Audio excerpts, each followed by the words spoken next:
Hey, and welcome back to the Average Joe Nerdcast.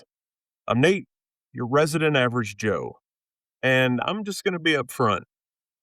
This one's going to be a little different. I know we normally don't drop episodes on Wednesdays, but tomorrow's May 27th.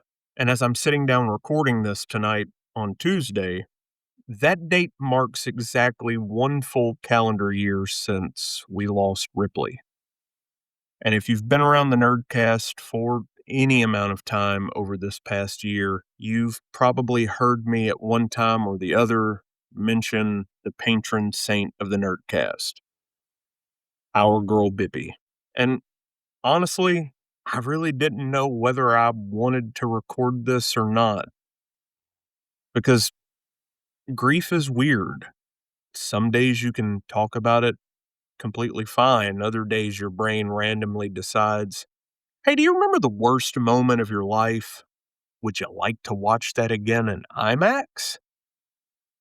And I guess today's just kind of one of those days because tomorrow marks 1 year since I lost her. Very suddenly, traumatically, and right in front of me. And I'm just going to be honest with you guys, that trauma never really left. Sure, it changed shape, it got quieter, less constant even, but trauma doesn't really go away. I just survive it when it decides to show up. And I think tonight, I just wanted to sit down in front of this mic and just talk aloud about it. And honestly, just like every episode of this show, it's kind of like an outlet. So maybe this is therapy with microphones. I really don't know. But if you've listened to this show long enough, then you know I've always believed stories matter. And sometimes talking about pain out loud is exactly how you stop it from swallowing you whole. So, no fake sponsors tonight, no producer Steve crashing through a door, just me talking. And you know what's cruel about grief? It's not always loud. Sometimes it's just silence where a sound used to be. Like just hearing a particular noise that your brain associates with that person or thing, and for a half second, your brain goes, oh, that must be Ripley. But then reality catches up with you. And those moments, they never ask permission. You want to know the part no one warned you about? It's the quiet. And not the big dramatic moments or the crying or the emotional collapse, but the quiet. The absence of tiny sounds your brain mapped into daily life. The click clack of nails on the floor, the collar jingling, the heavy sigh before they lay down, the little head poke around the corner while you're busy doing something else. I mean, hell, for months after we lost her, I'd still instinctively glance toward doorways, expecting her to walk in like she paid the rent around here. And the thing about Ripley wasn't small energy. She entered rooms like a divorced dad arriving at a fireworks store with a Bass Pro Shops gift card. Just pure chaos. And not bad chaos, just maximum existence. I swear she loved loud. She played loud. She lived loud. Like she woke up every single day and chose full commitment to just being alive. And if I'm being honest, we humans, we really suck at that.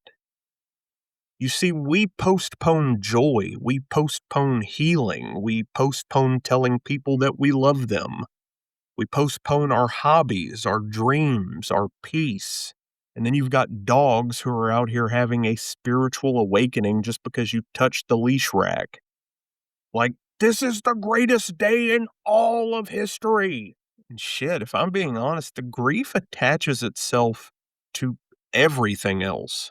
That's something that I've had to learn this past year. Loss never arrives politely. It kicks open every locked door in your brain like the FBI serving a warrant. The stress, the trauma, the anxiety, old wounds, depression, PTSD, it all gets stirred together in a pot. And certain memories just start hitting you differently. Rooms hit different, music hits different, the silence hits different. Hell, even joy feels weird for a while. And one thing I've had to come to terms with is healing isn't the same thing as erasing.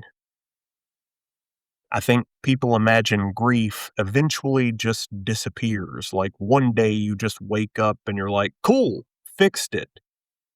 But no, it changes shape. At first, it feels like drowning, but then eventually it just becomes the weather. It still shows up, of course. It still changes the atmosphere, still catches you off guard sometimes, but eventually, you just learn how to survive while carrying it. And honestly, that realization is both comforting and annoying as hell. But eventually the quiet got too loud. I just couldn't handle coming home from work anymore and not seeing her standing in the window waiting on me. And one random night, I did the thing grief makes people do.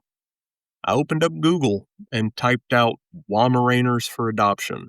And Dutch was the first dog I saw.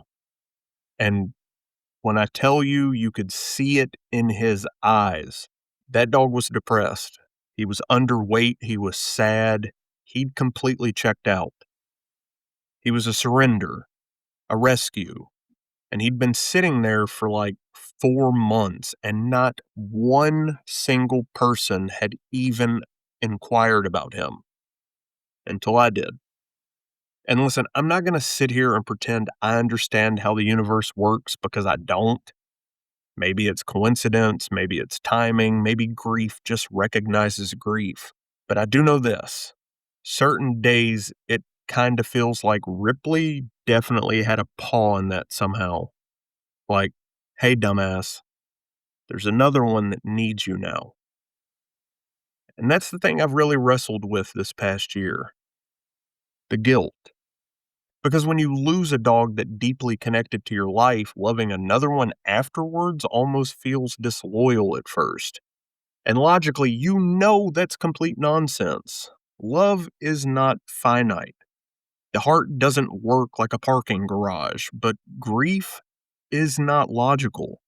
It's emotional static, it's memory, survival. It's trying to figure out how to keep existing after something important disappears. And Dutch to me was never a replacement because that's impossible. Ripley was Ripley. There will never be another Bippy.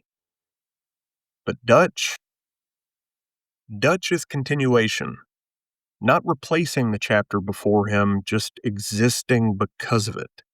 And man, there are still moments where he'll do something that reminds me of her, and it completely wrecks me emotionally.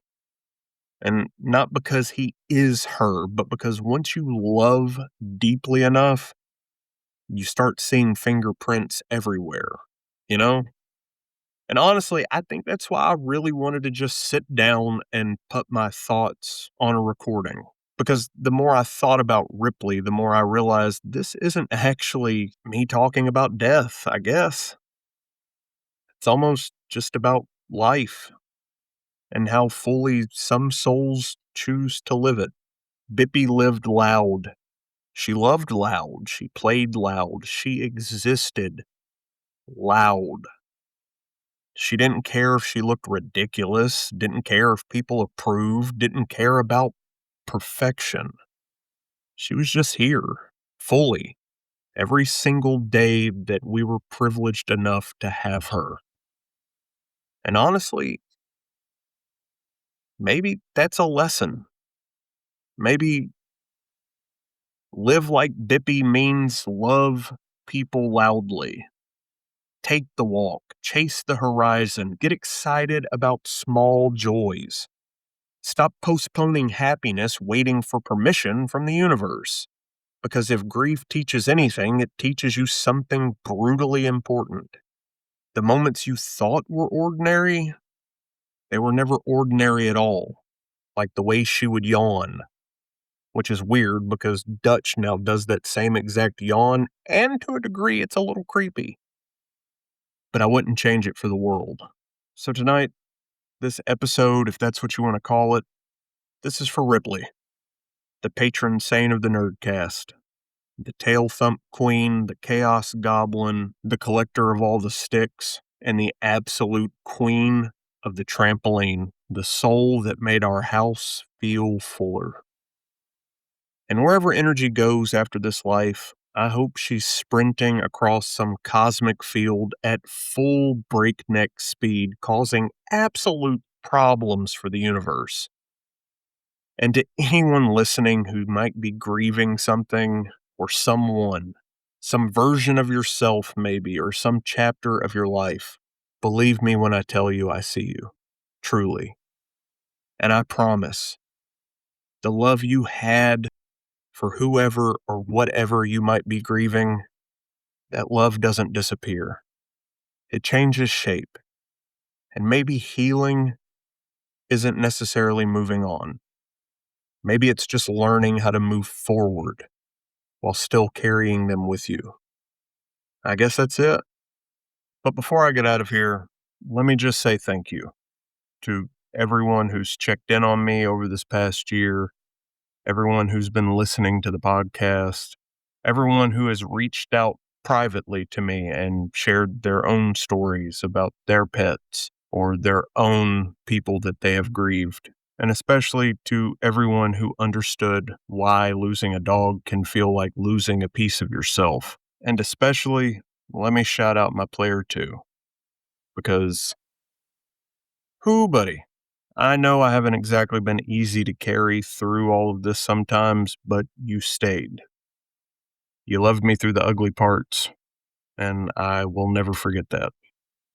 And of course, Ian, my brother, and most importantly, a very, very special shout out to Brittany, a special friend of the pod and genuinely good human.